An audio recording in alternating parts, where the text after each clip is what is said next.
All right, in this video, I'd like to walk through several sample problems. This is very much like the quiz that you will see tomorrow, in that you'll be asked to simplify rational expressions, and you'll also be asked to identify asymptotes, both vertical and horizontal, of rational expressions.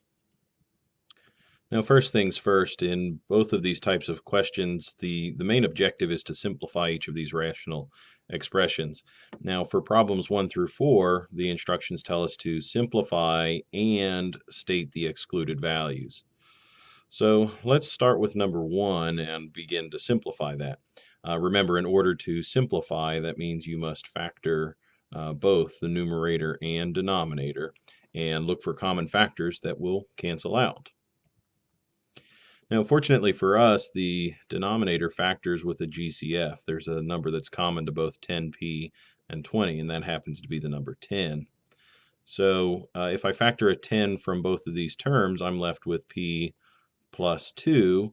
And in the numerator, I really don't have to factor it at all because I have just the number 10 on top. I'm just going to write a times 1 here as a placeholder. 10 times 1 is still 10, but you'll notice that when we start to cancel these common factors, the 10s, I still have this 1 as a placeholder in the numerator here, and that's necessary. We don't want this to disappear and become a 0 in the numerator at all. That wouldn't be appropriate, but at least we now have a placeholder, and we can say that this, as a simplified fraction, would be 1 over p plus 2. So that would take care of the step asking us to simplify, but we also have to identify the excluded values. And if you recall, the excluded values exist when the factor denominators are set equal to 0. Now, you could do this math off to the side, but truthfully, at this point in class, I kind of expect you to be able to do this in your head. Essentially, we would set each of these factors equal to 0. Well, we know that 10 will never equal 0, so that's not going to produce a result for us. But we also know that p plus 2 would equal to 0. Well, if I subtract 2 from both sides, we know that this occurs when p itself is equal to negative 2. And so that would be the math that we would do off to the side. But again, I also believe that that's mental math. You could probably do that in your head. So we would also make a note here that while 1 over p plus 2 is the simplified rational expression, we also have to indicate that p is not allowed to be equal to negative 2. And we're saying that because if we were to substitute negative 2 in place of p, either in the original equation or in this case in the simplified form, we would end up with a 0 in the denominator, which is not permitted. Let's take a look at number 2. In this case, when we factor, well, again, the numerator can't really be factored. This is a binomial that has no common factors, no GCF or anything like that. So I'll just rewrite it, and out of habit, I'll put that into a set of parentheses like we normally see our binomials. In the denominator, we've got a pair of numbers, again, a binomial, and in this case, there's a GCF of 5. So after I divide both of these by 5, I'm left with n plus 5. And conveniently, the n plus 5s will cancel. Don't forget that there is a placeholder here, 1 times this factor. And so when we simplify this expression, we're left with just the 1 over 5. And this is our simplified form. Now, when it comes to finding the excluded values, again, we're considering when would both of these factors equal 0. Well, 5 is a number. It'll never equal 0, but n plus 5 would equal 0 if n were equal to negative 5. So we would simply state that an excluded value is negative 5. We don't want n to be equal to negative 5. I'm going to complete one more. I'll go ahead and do number 4 here, and then I'll leave number 3 for you to try on your own. In number 4, well, again, we'll want to factor the best we can. Now, in both of these cases, as with the problem over here, by the way, it might be helpful to think of this as n squared plus 0n minus 9. That might help you factor. when you're trying this on your own. But in both of these cases, we've got quadratics that need to be factored. And I'll go ahead and tell you that these are factorable, and the problems that you'll see on the quiz are also factorable. So be prepared to create a pair of these binomial products. I'm looking for two numbers that multiply to equal 28, but add or subtract to equal negative 11. And I think the numbers I want to choose are 7 and 4, because those two multiply to make 28. And if I use a negative 7 and a negative 4, they again will multiply to equal negative 28. But negative 7 minus 4 equals negative 11.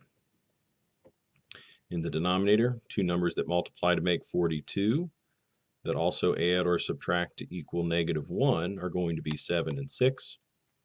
I'm going to use a negative 7 and a positive 6.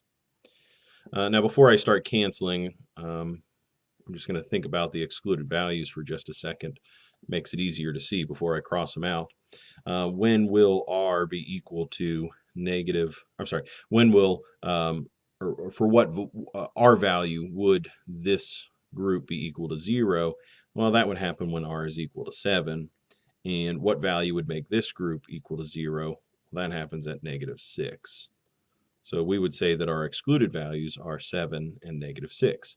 We don't want r to be equal to 7 or 6. Those are our excluded values. Now, to come back to the simplification process, the term r minus 7 and r minus 7 in the numerator and denominator will cancel. Remember, these two cancel because they are multiplying by other factors in the numerator and denominator. We can only cancel terms that are separated by multiplication signs. And we're left with the factor r minus 4 over the factor r plus 6. And this would be our simplified form. So again, try number 3 on your own, and I'll post some solutions for you to take a look at later in the day. Jumping down to 5 through 8. This time, well, I've modified the instructions, and I think I've updated that on your handout. We're not going to find the points of discontinuity. Our job is to simply identify vertical asymptotes and horizontal asymptotes. Now, to find the asymptotes, we have to factor and simplify. The instructions that I'm giving you and the methods that I'm using are the same methods that we talked about on Thursday and Friday. So here's a screenshot of what we were working on Thursday and Friday of last week. The notes are a bit messy, but what we want to point out here is that the vertical asymptotes, right, where the graph breaks down vertically, exist where x is equal to some number when that number is the 0 of the denominator. So we need to find the zeros of the denominator of this rational expression. And then to find our horizontal asymptotes, we don't need most of the polynomials in the numerator or the denominator. All of this stuff that I'm scribbling out here are the extra components of the polynomials after the leading terms. So in terms of the polynomials, we have this exponent in the numerator called the degree, and this exponent in the denominator called the degree. These are the largest exponents. If this degree in the numerator is smaller than the degree in the denominator, that's what we're saying, n is less than m, then the horizontal asymptote always occurs at the line y equals 0. So that's easy to spot. If n is smaller than m, then we have this horizontal asymptote. If the degree in the numerator matches the degree in the denominator, if the two are equal, then the horizontal asymptote occurs at the equation y equals a divided by b, and the a divided by b that they're referencing here are the leading coefficients. Now, we'll only divide those leading coefficients if n is the same as m. Now, finally, if n is bigger than m, if this numerator's degree is bigger than the denominator, then there are no horizontal asymptotes, none. So keep that in mind while we're trying these examples back here. On number 5, the degree in the numerator and the degree in the denominator are the same. We don't have an exponent written, so we can assume that that's equal to 1. Well, they match.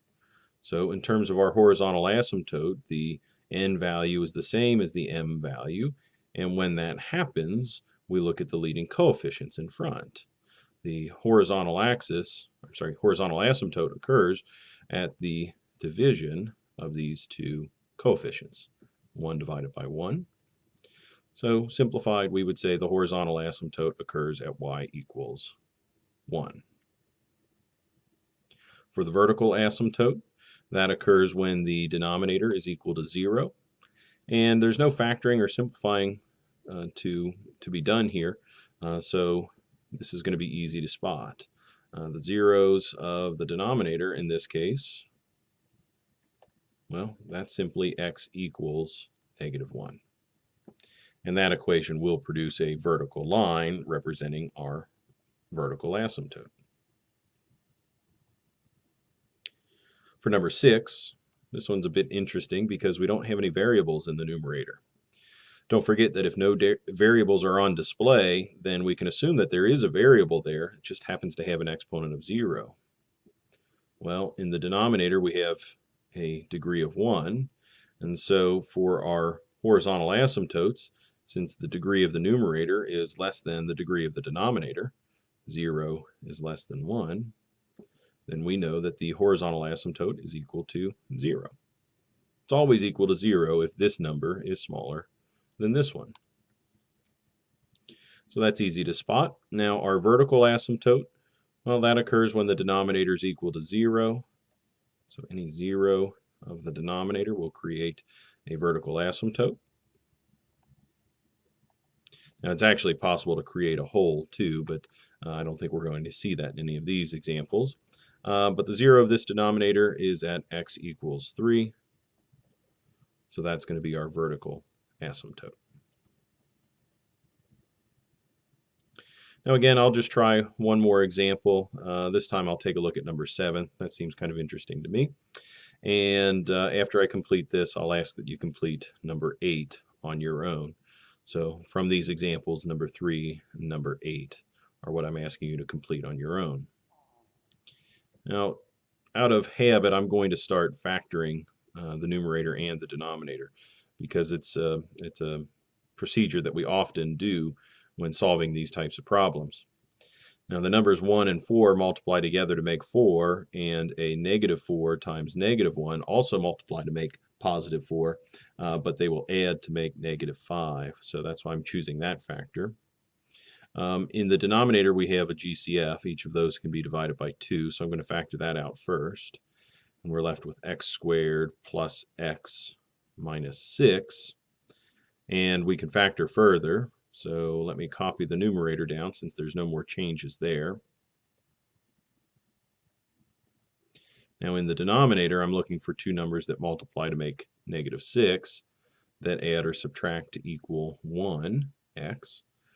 So I'm thinking 3 and 2 might do the trick, and a +3 and a -2 would make that happen. +3 take away 2 equals +1, and +3 times -2 equals -6. So here's our factored form. Now back to the task at hand, our horizontal asymptotes, well that's dependent upon the degrees. So both of these match, and therefore when those two degrees match, we have to take the coefficients and divide them. So in this case, the horizontal asymptote occurs when y is equal to 1 divided by 2, or 1/2. For the vertical asymptote, well, we need to look at the factored form. We've got that over here. When would this denominator equal 0? Well, that occurs in two different spots. When x is equal to 2, and when x is equal to -3. So we have two vertical asymptotes and one horizontal asymptote for problem number 7. So I hope that technique helps you understand the process a little bit more. Simplifying and identifying excluded values is very similar and also used again when finding horizontal and vertical asymptotes. If you need more help, please consult the extra videos that I've posted online. and also do some search or some research on your own. Look back at old notes and example problems, and also go out and find some more examples on your own. There's plenty of them out there on YouTube. Good luck.